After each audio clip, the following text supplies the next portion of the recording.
Center.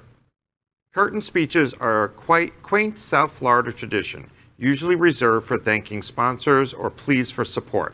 But on this week, the remarks from Slow Burn Theater's Patrick Fitzwater were clearly emotional as the company prepared to take the stage at the Broward Center again for the first time in 579 days. The effusive artistic director noted the dark days of the pandemic when Slow Burn and nearly every other regional company thought they had given their last performances. He also pointed out that the shared trials brought competitors together, forging friendships that were difficult to maintain during a normal season. Get the full story of how the Slow Burn Theater got through the pandemic and their future plans in the new issue of South Florida Gay News on stands tomorrow.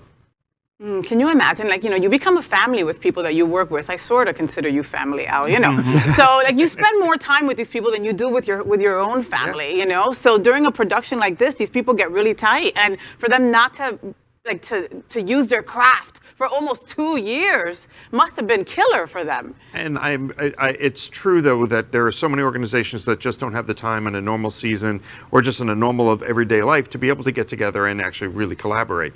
And the fact that during this downtime, they actually, instead of being competitors, became, allies and tried to find their way through this together. And I think you're seeing a lot of that right now, even with Island City Theater and the Foundry, that they're doing productions and working together with their different facilities. And I think it's brilliant that that's one of the positives that comes out of this last year. Theater's back, baby. Kinky Boots. I'm going to be watching that at the Broward Center soon, too. We are LGBT, and that means we love theater. Yeah. Period, the end. We're very gay.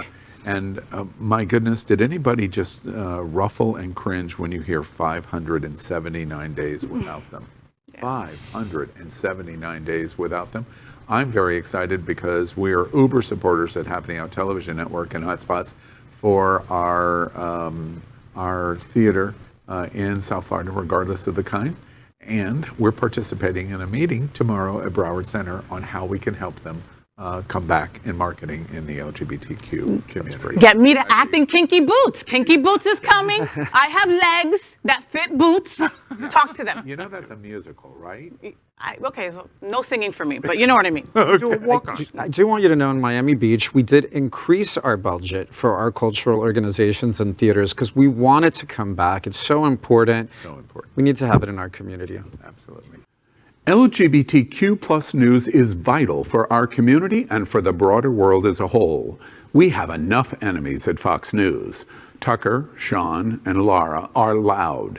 We need passionate allies. Happening Out Television Network, Queer News Tonight, and It's Happening Out are literally out of the closet and into the headlines.